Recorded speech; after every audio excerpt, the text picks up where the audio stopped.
Hi, this is Deb Helfrich. I'm the founder of #Wellbeing Philosophy, and I'm looking for your help to bring my life's work to my alma mater, Carnegie Mellon.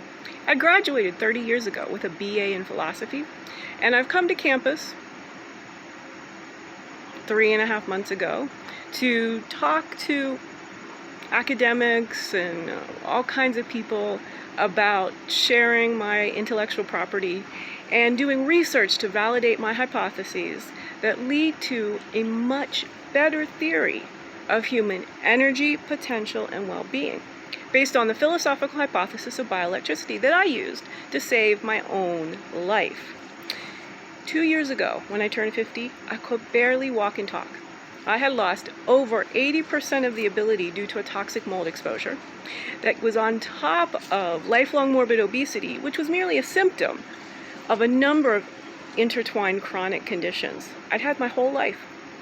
Now, 2 years later, pandemic notwithstanding, I lost 150 pounds in 15 months after turning 50, have incredible amounts of brain power at my disposal,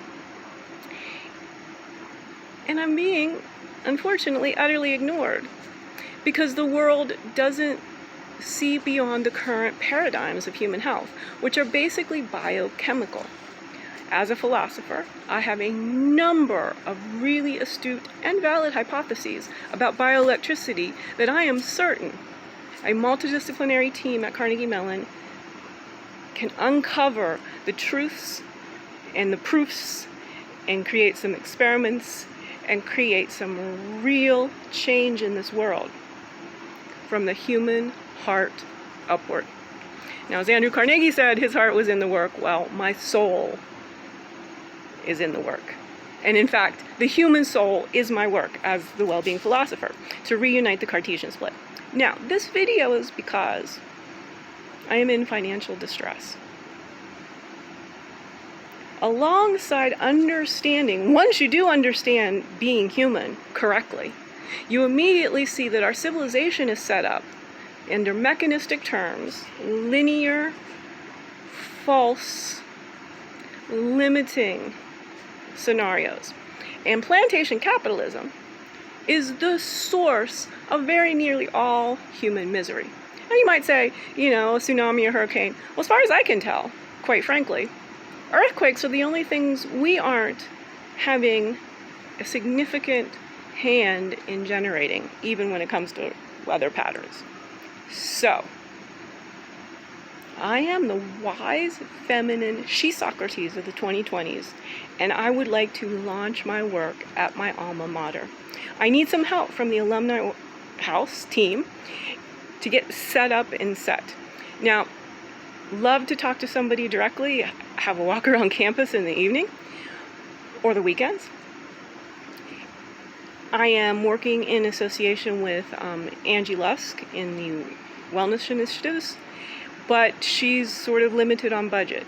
So what I'd like to kind of talk to is see if there could be maybe a short-term contract for me to just document as an alumni the return to campus, to get photo collages, some video interviews, write an essay or two about the difference between when I graduated 30 years ago and coming back on campus today.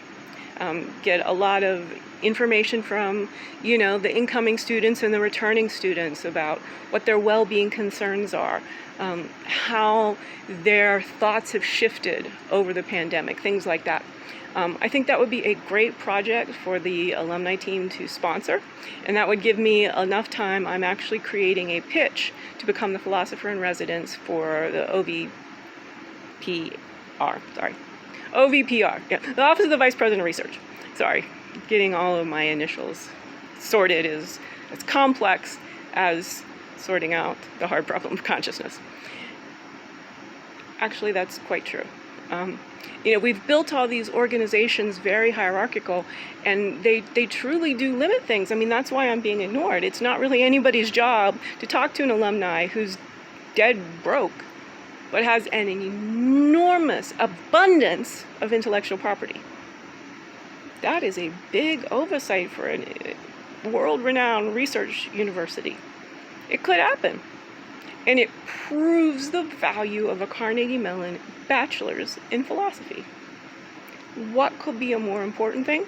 Well, I also believe I can be called the Randy Posh of staying alive. And I'm looking forward to following his last lecture with my first lecture.